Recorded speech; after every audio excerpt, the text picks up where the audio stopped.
Prezados irmãos e irmãs da Fraternidade Espírita Bezerra de Menezes e prezados ouvintes do programa Arte Espírita em Foco, nós hoje falaremos a respeito do livro O Problema do Ser, do Destino e da Dor, e falaremos sobre o capítulo 11, A Vida no Além. Como o capítulo é muito grande, nós vamos ler alguns itens e em seguida nós faremos os comentários. Esse estudo que nós faremos também está inserido no SIMPED, que é o Simpósio de Estudos Doutrinários da nossa casa. E nós estamos gravando previamente que nós gostaríamos de colocar esse nosso estudo no nosso canal Arte Espírita em Foco. Então, feitas essas considerações, vamos ler aqui alguns itens do capítulo 11, que é um capítulo muito longo, que não vai dar para ler todo, mas nós vamos ler algumas partes. Então nos fala Leon Denis: a situação do espírito depois da morte é a consequência direta das suas inclinações, seja para a matéria, seja para os bens da inteligência e do sentimento. Se as propensões sensuais dominam, o ser forçosamente se mobiliza nos planos inferiores, que são os mais densos e os mais grosseiros. Se alimenta pensamentos belos e puros, eleva-se a esferas em relação com a própria natureza de seus pensamentos. Bem, então primeiro ensinamento que nós adquirimos com a leitura desse capítulo é que a questão da vida além túmulo está diretamente relacionada à questão da mente do espírito. Então, ao longo da vida, o espírito, com as suas ações, com a condução do seu livre-arbítrio, ele vai deixar gravado no seu perispírito, vai deixar gravado nos seus centros de força as suas emanações vibratórias. E nós temos em torno do nosso perispírito um halo energético denominado aura. A aura é o reflexo do que nós somos, é o reflexo do que pensamos. Então, se nós fazemos um esforço para que tenhamos pensamentos equilibrados, para que tenhamos pensamentos mais elevados, se nós temos o hábito da prece, temos o hábito do estudo da doutrina, se nós nos vinculamos a alguma tarefa em qualquer segmento religioso, uma tarefa que nos leva a nos aproximar de Deus e do nosso semelhante, esses sentimentos, essas vibrações, elas se ficam impregnadas, ficam fixadas nos nossos centros de força, e a nossa aura ela vai ter a coloração correspondente a essas nossas ações. Pode ser uma aura equilibrada, pode ser uma aura radiante, que aí já é mais difícil, porque a aura radiante ela está mais ligada a espíritos mais esclarecidos, como Chico Xavier, Divaldo e outros companheiros, que atuam como missionários, que tem essa aura radiante. Pode ser uma aura mediana, como alguns de nós já possuem, ou então pode ser uma aura opaca, que é uma aura sem luz, que denota que o espírito ele é vicioso, o espírito ele é ainda muito ligado às coisas materiais. Então, nós estamos relendo agora o livro Revista Espírita, de 1859. E lá tem um relato que eu creio que nos ajude nessa reflexão. Então, a Revista Espírita é um livro que é muito importante nós conhecermos, porque é um tubo de ensaio, muitas coisas que Kardec colocou na codificação, ele colocou a partir de observações que ele fez nessa obra, essa Revista Espírita. Então era um periódico espírita que ele publicava mensalmente, era uma revista que ele publicava mensalmente, e ele ali fazia uma série de explanações que serviam de base para o que depois ele ia utilizar na codificação. E tem uma passagem interessante na Revista Espírita chamada Palestras de Além Túmulo. E aí tem o relato de um espírito que ele se apresenta como Pedro, o Flamengo, e ele relata o seguinte: o Pedro Flamengo, quando ele começa a conversar com um dos médios, inicialmente esse espírito Pedro, ele se comunica na casa de um médio lá da Sociedade Espírita de Paris. Então esse médio, ele estava naquela época, né, os médios que trabalhavam com Kardec faziam evocações, ele estava em casa e logicamente que isso era uma característica da época, porque não havia centro espírita, então a pessoa em casa mesmo fazia suas evocações, fazia trabalhos mediúnicos em casas, em reuniões familiares. Aí um dos médios de Kardec estava fazendo uma psicografia, evocando e interpelando um espírito que tinha um nível já elevado.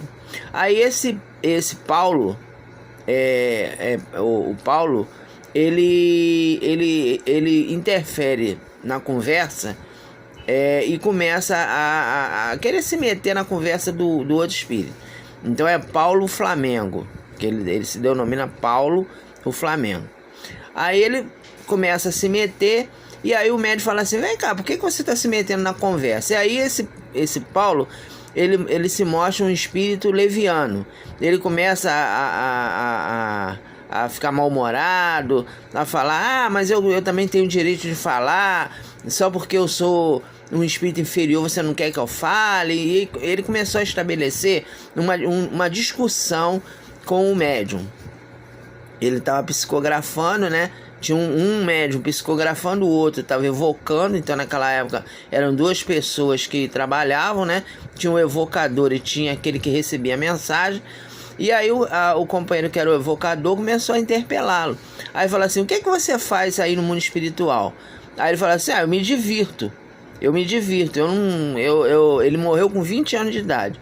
Eu me divirto. Eu fico aí, vou num teatro, eu vou na casa dos meus amigos, eu vou no museu, vejo quadros que me despertam para pensamentos que eu tinha quando estava encarnado, né? Imagens que eu tinha quando estava encarnado que ficaram no meu pensamento, que eu evoco vendo aqueles quadros. Então eu tenho uma vida que é ocioso, sou ocioso. Ele mesmo se reconhece um ocioso.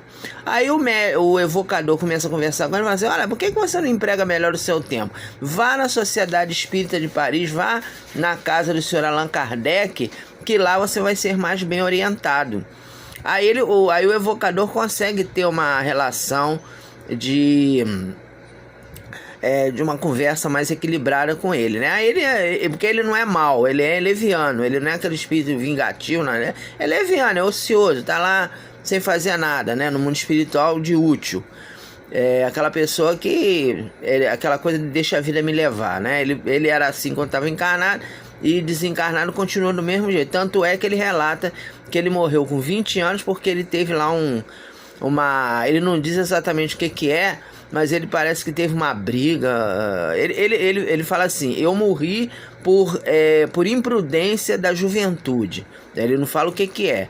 Eu morri porque fui imprudente na minha juventude. Já estava desencarnado há 15 anos e ele estava transitando na crosta.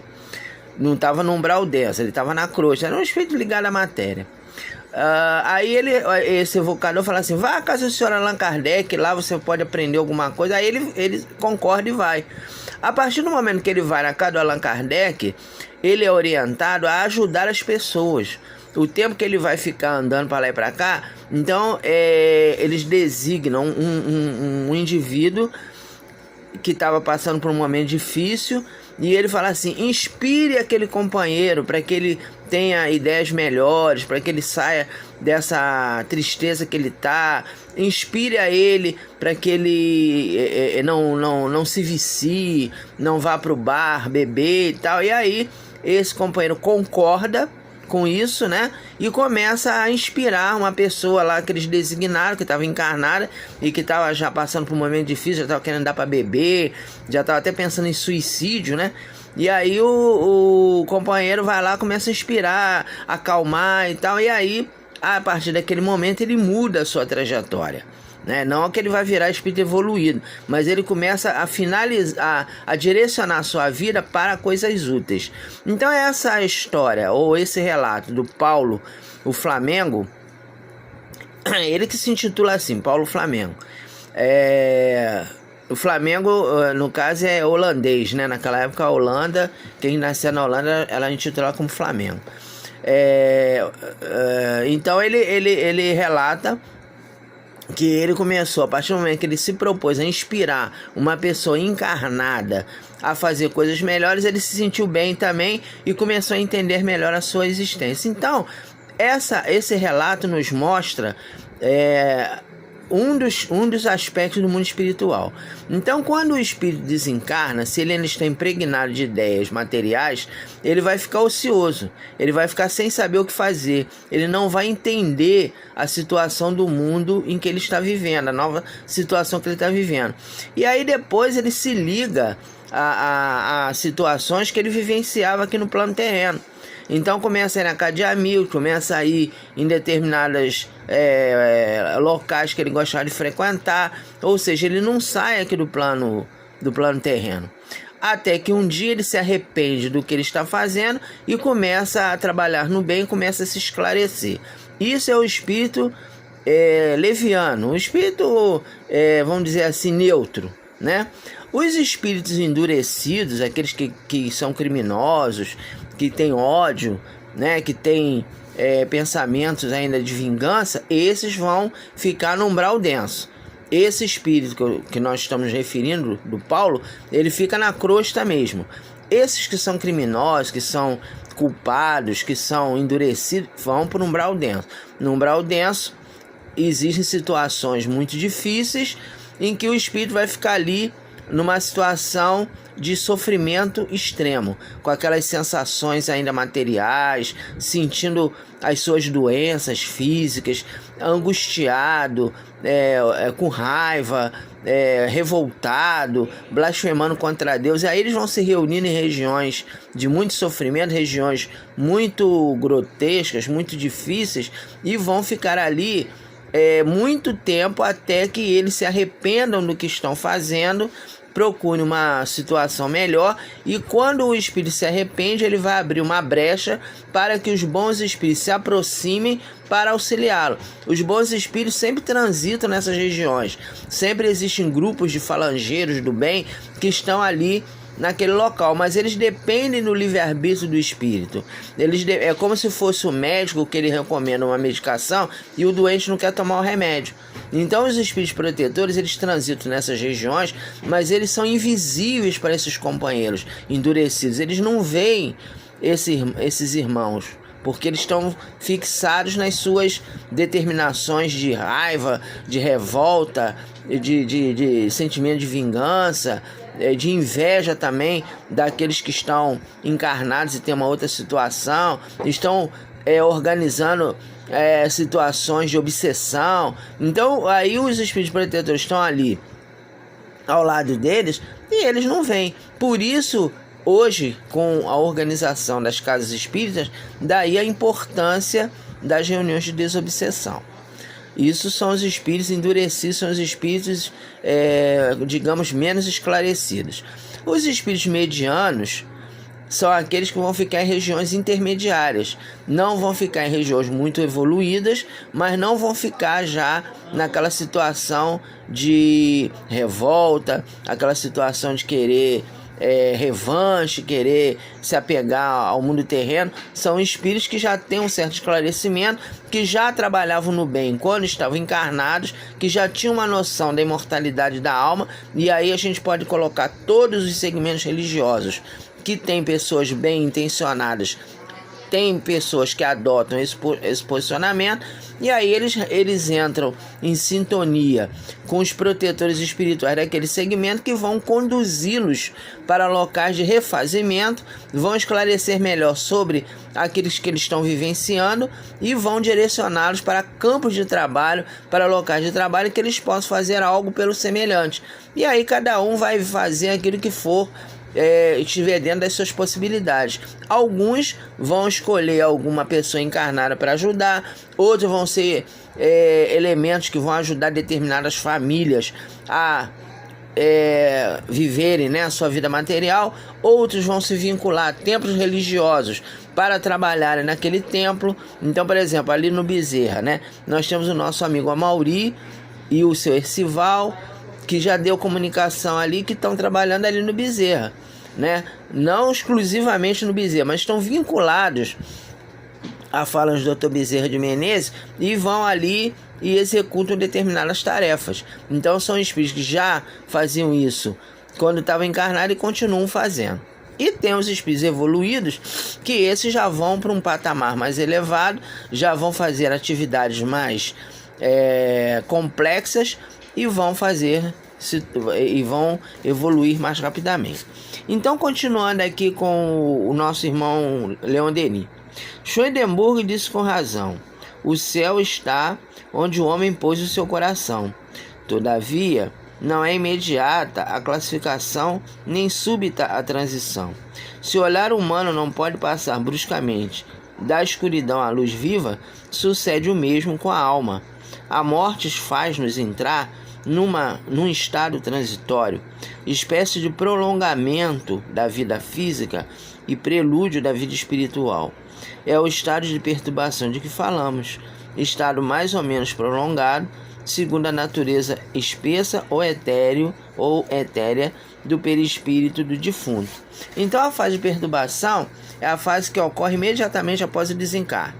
Então, aquele espírito já durante a sua vida terrena já cultivou ideias de religiosidade, se tem um hábito da prece, se estuda a Bíblia ou se estuda obras espíritas, se desenvolve atividades doutrinárias ou atividades específicas dentro do tempo religioso que ele se afinizou. Então a fase de perturbação desses espíritos será menor, às vezes até de horas ou de pouco tempo. O Chico Xavier, ele provavelmente não teve fase de perturbação de alguns minutos ou alguns segundos, porque devido ao esclarecimento que ele tinha, o trabalho que ele realizou, ele já sabia o que ia acontecer. Então para ele foi tranquilo. Os espíritos medianos já têm uma fase de perturbação um pouco maior, dependendo do seu estado mental. Porque muitos de nós que somos trabalhadores espíritas, a gente tem medo da morte. A verdade é, a gente tem medo de morrer. Quando fala em morte, não, eu não quero morrer agora, não, eu tenho medo de ir para o umbral. Então esse medo do umbral, esse medo da morte, é algo que nós ainda carregamos. Então quando a gente tem esse medo, a fase de perturbação pode ser prolongada. Ou então quando você desencarna com uma doença a qual você não teve a devida resignação, que você ficou reclamando, porque eu tô doente, porque, poxa, como é que Deus fez isso comigo e tal, eu quero me curar e Deus não me cura. Aí quando você tem esse estado mental de inconformismo, também você pode prolongar a sua fase de perturbação e se manter doente com a sensação da doença. Não que você fisicamente estará doente, porque o perispírito ele é semifluídico, ele não é um corpo denso, é um corpo fluídico, mas ele carrega, ele fica impregnada as sensações materiais do espírito. Então aí a pessoa fica ali um tempo naquela situação e depois ela se desprende. Bem, então os espíritos inferiores, né, têm uma fase de perturbação maior, porque eles não compreendem de imediato o que está acontecendo com eles, e muitos deles ficam revoltados com o que ocorre. Muitos deles têm um coração ainda impregnado de ódio, querendo vingança, e aí ele fica naquela perturbação até que ele consiga se arrepender e consiga se libertar. Tem um outro relato aí também que eu estou lembrando agora, que está no livro Dimensões Espirituais do Centro Espírita, da nossa irmã Sueli Caldas Schubert, que ela fala sobre um espírito chamado Joaquim. Ela era médium, psicofônica, psicógrafa, e ela teve a oportunidade de dar passividade a esse companheiro.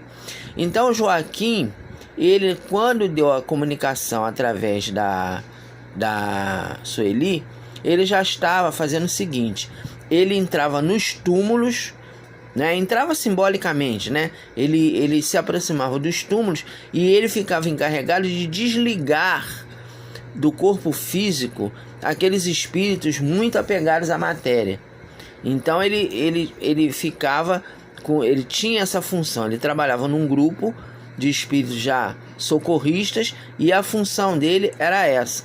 E aí quando ele deu passividade através da Sueli, ele estava com aquele cheiro de defunto, né? É lógico que só a Sueli sentiu. Quando ele deu a passividade, ela sentiu um cheiro de defunto, de sepultura. E por que ele fazia isso? Por que ele mantinha esse odor? Porque antes dele fazer essa função, antes dele exercer essa função, ele ficou um tempo num estado de revolta, vinculado a uma falange de criminosos espirituais. O que são criminosos espirituais? São aqueles espíritos que intuem criminosos encarnados a cometerem atrocidades. Então, por exemplo, uma quadrilha ia fazer um assalto. Aí, para você fazer um assalto, você tem que fazer o planejamento. Então, ele, junto com um grupo de espíritos que ele estava vinculado na ocasião, ele intuía aqueles espíritos, os encarnados, a fazer o assalto. Aí falava, entra por aqui, faz isso, faz aquilo. Então ele intuía esses companheiros. Então ele ficou durante muito tempo vinculado a esse grupo. Até que em um determinado momento, ele foi uma pessoa que o conhecia, colocou o nome dele na casa espírita. Ele foi levado a uma reunião de desobsessão. Ele recebeu o esclarecimento da casa espírita, que era a casa da Sueli, né? Da Sueli Caldas Schubert, a casa que ela frequentava. E a partir daquele momento ele se desvinculou daquele grupo. E aí deram a ele a função, e ele mesmo pediu para passar por essa função, de ir até as regiões tumulares, né, os túmulos de criminosos, de pessoas viciosas, para ele desvincular, ele desligar perispiritualmente os espíritos que estavam ainda ligados ao corpo físico. Então aí ele via pessoas com estado de decomposição avançado, o corpo físico, e o espírito ali apegado à matéria, que não queria sair porque não compreendia que tinha desencarnado. Aí ele chegava, conversava com o espírito e desligava espiritualmente aquele espírito do corpo físico e levava ele para regiões de tratamento. Aí, numa determinada altura do diálogo, né? Isso foi uma mensagem psicofônica. Aí o doutrinador falou, mas por que você mantém esse cheiro, essa aparência, que ele estava todo enlameado, descalço, todo sujo? Aí ele falou, para eu não reincidir nos meus crimes. Eu me mantenho com essa aparência desagradável, com esse cheiro desagradável, para eu me lembrar que eu não posso reincidir nos meus crimes, eu não posso voltar a ser um criminoso desencarnado. Então vejam, a gente tem várias situações no mundo espiritual, né? Quer dizer, então esse companheiro Joaquim era um espírito inicialmente endurecido no mal, que se arrependeu e começou a trabalhar no bem. Então, basicamente, logicamente cada caso é um caso, né? Mas basicamente é isso, né? O espírito desencarna, ele vai ficar num estado de perturbação, dependendo da sua condição mental, e ele vai, depois que se arrepender, depois que ele se reabilitar, depois que ele se reequilibrar, ele vai ser encaminhado para um local de estudo, de trabalho, para que ele continue o seu processo evolutivo. A evolução, ela não termina quando você morre organicamente. A evolução espiritual, ela continua no mundo espiritual, e às vezes até você aprende mais desencarnado do que encarnado. E aí futuramente você vai trazer no seu arquivo mental essa passagem na erraticidade. São as ideias inatas, que às vezes você já tem vontade de se vincular a alguma atividade, de frequentar uma casa espírita, frequentar uma igreja. Desculpe que aqui tem cachorro, vocês sabem, né? Aí o Boris de vez em quando se manifesta aqui. Pera aí, deixa eu abrir a porta aqui, que eu tô aqui no quarto. E ele tá ouvindo uma pessoa batendo na campainha. Aqui tem cachorro, então vocês me desculpem aí as intervenções caninas, tá? Então o espírito, ele faz essa passagem, né? Ele faz essas mudanças em função dos seus estados mentais, certo? Vamos continuar aqui na nossa leitura. Livre do fardo material que a oprimia, a alma acha-se ainda envolvida na rede dos pensamentos e das imagens, sensações, paixões, emoções, por elas geradas no decurso das suas vidas terrestres. Terá de familiarizar-se com a nova situação, entrar no conhecimento do seu estado antes de ser levada para o meio cósmico adequado ao seu grau de luz e densidade. A princípio, para o maior número, tudo é motivo de admiração neste outro mundo, onde as coisas diferem essencialmente do meio terrestre. As leis da gravidade são mais brandas, as paredes não são obstáculos, a alma pode atravessá-las e elevar-se aos ares. Não obstante, continua retida por certos estorvos que não pode definir. Tudo a intimida e enche de hesitação, mas os seus amigos de lá vigiam-na e guiam-lhe os primeiros voos. Então, aqui a gente, ao ler essa passagem, nós estamos lembrando daquela passagem de André Luiz, em que André Luiz está na casa de Lísias, né? Assessorado por Dona Laura, que é a mãe do Lísias, em que a Dona Laura apresenta a André Luiz uma moça desencarnada que é neta dela. E ela desencarnou vitimada pela tuberculose. E ela não conseguiu se libertar dos sintomas da tuberculose, mesmo estando desencarnada. Aí o André Luiz vai lá, começa a conversar com ela, e o que ele nota? Ele nota que essa moça desencarnada está muito ressentida com a sua amiga, porque a sua amiga, depois que ela desencarnou, ela casou com seu noivo, casou com aquele rapaz que estava programado para ser o marido dela. Mas como ela desencarnou, a moça era a melhor amiga dela, aí consolou o rapaz e tal, e acabaram se envolvendo, e ela ficou com ciúmes desse envolvimento.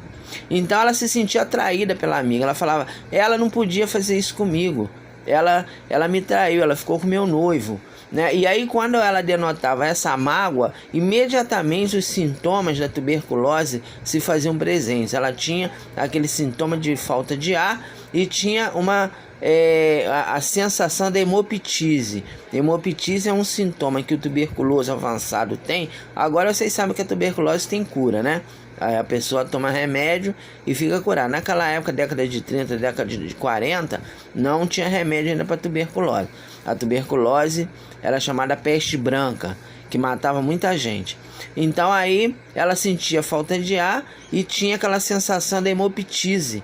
Ela ficava querendo aí eu colocava uma substância que não era sangue, logicamente, uma substância fluídica semelhante ao sangue, e ela ficava ali passando mal porque ela estava ressentida com a amiga, né? Ela não chegava a ter ódio, mas ela ficava ali, né, se perguntando, porque eu passei por isso, porque Deus me fez passar por isso. Então ela tinha toda a sensação da doença, porque ela não conseguia se libertar daquele sentimento de posse que ela ainda tinha em relação ao seu noivo. Então isso é um dos aspectos da vida no além-túmulo. Quando o espírito... Aqui, vamos rever aqui o que o Leon Denis fala, olha só. A princípio, para o maior número, tudo é motivo de admiração. E nesse outro mundo, onde as coisas diferem essencialmente do meio terrestre, continua retida por certos estorvos que não pode definir. Esses estorvos são os apegos materiais, são as sensações materiais que o espírito desencarnado ainda tem. Quer dizer, são os impedimentos. Então ele às vezes até quer avançar, ele quer se libertar daquela situação, mas como ele ainda está magoado, ainda está com ciúme, ainda tem aquele sentimento de posse. Então a pessoa, por exemplo, que tem herança, né? Heranças materiais, tem muito dinheiro, né? Então tem essa questão. Por exemplo, o nosso irmão Edson Arantes do Nascimento, né? Nós esperamos que ele tenha um outro pensamento, porque a gente sabe que a comoção que teve o desencarne dele, e se ele não tiver o entendimento de que no mundo espiritual ele não é rei, ele é rei aqui na Terra, mas no mundo espiritual ele não é rei. ele vai ter muita dificuldade para se libertar da vida material, né? Se ele chegar lá no mundo espiritual e ele quiser ser tratado como rei, querendo procurar fãs para dar autógrafo, ele vai ficar muito tempo retido aqui no mundo terreno, porque lá no mundo espiritual não tem rei. Lá todo mundo é igual, não tem rei. O rei é aquele que faz o bem maior. Eu espero em Deus que o nosso irmão compreenda isso, né? Então, continuando aqui. O véu material rasga seu impulso dos seus pensamentos e abrem-se perspectivas imensas. Compreendem quase logo a sua situação e com facilidade a ela se adaptam. Seu corpo espiritual, instrumento volitivo, organismo da alma, de que ela nunca se separa, que é obra de todo o seu passado, porque pessoalmente o construiu e teceu com a sua atividade, flutua algum tempo na atmosfera. Depois, segundo seu estado de sutileza de poder, corresponde às atrações longínquas, sente-se naturalmente levado para associações similares, para agrupamentos de espíritos da mesma ordem, espíritos luminosos ou velados que rodeiam o recém-chegado com solicitude para o iniciarem nas condições do seu novo modo de existência. Então, a gente lembra, ao ler essa passagem, do nosso irmão Jacó, do livro Voltei, né? Então, o irmão Jacó, ele encarnado, foi o Frederico Figner, e ele foi um trabalhador devotado da FEB. Ele, inclusive, foi presidente da FEB. Então, ele imaginou que, ao desencarnar, que ele estaria muito evoluído. Mas o que acontece? Ele foi realmente recebido pelo Dr. Bezerra de Menezes, então ele tinha alguma elevação.